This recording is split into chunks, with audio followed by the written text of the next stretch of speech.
बता दें कि अयोध्या पहुंचे सतीश चंद्र मिश्र बहुजन समाजवादी पार्टी के महासचिव हैं। थोड़ी देर में रामलला के दर्शन करने के लिए पहुंचेंगे। सरयू तट पर दुग्धाभिषेक भी करेंगे।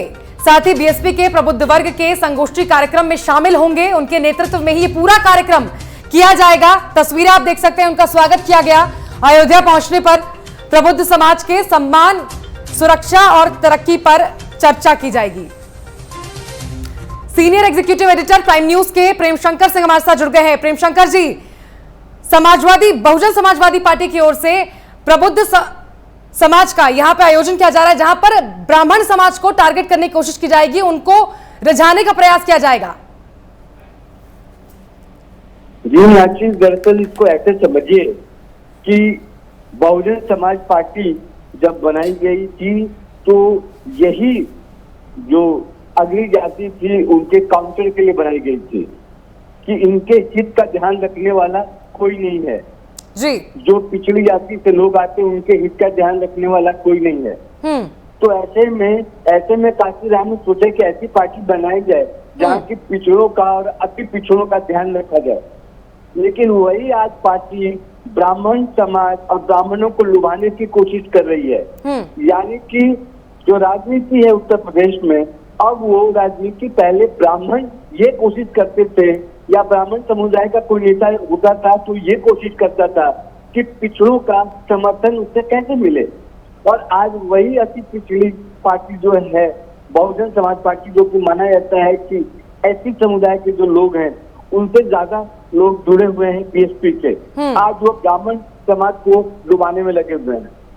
ये तय है कि इस बार उत्तर प्रदेश की राजनीति में जाति सबसे ऊपर होगी। और इसके लिए एक बानगी आपने देखा होगा, संसद में भी प्रधानमंत्री जब कह रहे थे, जब वो मंत्रियों को इंट्रोड्यूस कराने की कोशिश कर रहे थे तो विपक्ष लगातार उसमें रुकावट पैदा कर रहा था। तब भी मोदी ने कहा था कि इसलिए रुकावट पैदा किया जा रहा है क्योंकि हमने महिलाओं को, हमने पिछड़ों को, हमने अति पिछड़ों को ठान दिया है। ये लोग पचा नहीं पा रहे हैं, विपक्ष पचा नहीं पा रहा है और यही वजह है कि वो परिचय नहीं करवाने दे रहे हैं। लेकिन ये सच था कि ये टारगेट दरअसल जो था वो 2022 का चुनाव था। यानी कि देश में अब किसी भी तरह की राजनीतिक हलचल होती है, बात होती है, तो उसका सीधा जो कनेक्शन है वो 2022 से है। यानी कि उत्तर प्रदेश की राजनीति में 2022 की जो लड़ाई होनी है, जो चुनाव होना है, उसमें जाति इस बार सबसे ऊपर होगा। जाति गर्व से उठकर राजनीति नहीं होगी। कहते हैं कि राजनीति आप धर्म और जाति से उठकर करें। जैसा कि पहले होते आए हैं वो आगे भी होगा।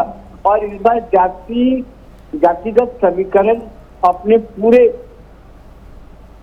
जोश में होगा और पूरे शबाब पे होगा। और हर पार्टी ये कोशिश कर रही है, चाहे वो समाजवादी पार्टी हो, भारतीय जनता पार्टी हो, कांग्रेस हो या बहुजन समाज पार्टी हो, कि ब्राह्मणों को लुभाया जाए। क्योंकि एक मिथक है ब्राह्मणों के साथ। आप कह रही थी कि पॉपुलेशन ज्यादा नहीं है, संख्या में ज्यादा नहीं है, प्रतिशत कम है, लेकिन फिर भी तमाम जातियों को छोड़कर इस बार के चुनाव से पहले ब्राह्मणों पर ही सबकी नजर क्यों है, ये एक बड़ा सवाल है। तो मैं ये आपको बता रहा हूँ कि ये जो 12-13% ब्राह्मण हैं, वो एक मिथक है कि इनका समर्थन जिन पार्टियों के साथ होता है वो पार्टी जीत जाती है। और बीएसपी सोशल इंजीनियरिंग के लिए जानी जाती है। एक प्रयोग जब हुआ उत्तर प्रदेश के राजनीति में, वो सोशल इंजीनियरिंग की बात हुई थी कि सभी धर्मों को, सभी जातियों को लेकर चला जाए। उसमें ठीक है प्रेम शंकर जी, मैं आपको रोकूंगी क्योंकि विजय जी हमारे साथ जुड़ गए हैं, बहुजन समाजवादी पार्टी के नेता हैं। विनय जी, बहुत स्वागत है आपका प्राइम न्यूज पर। बहुजन समाजवादी पार्टी की ओर से ब्राह्मण समाज को टारगेट करने के लिए आयोजन किया जा रहा है।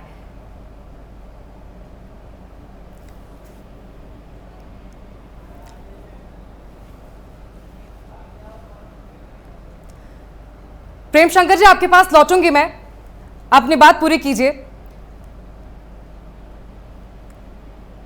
हाँ, मैं यही कह रहा था कि इस बार जो उत्तर प्रदेश में है वो टारगेट जो मिशन है वही ब्राह्मणों को अगर आप निभा लेते हैं, ब्राह्मण अपने पक्ष में कर लेते हैं तो आपकी सरकार बन जाएगी।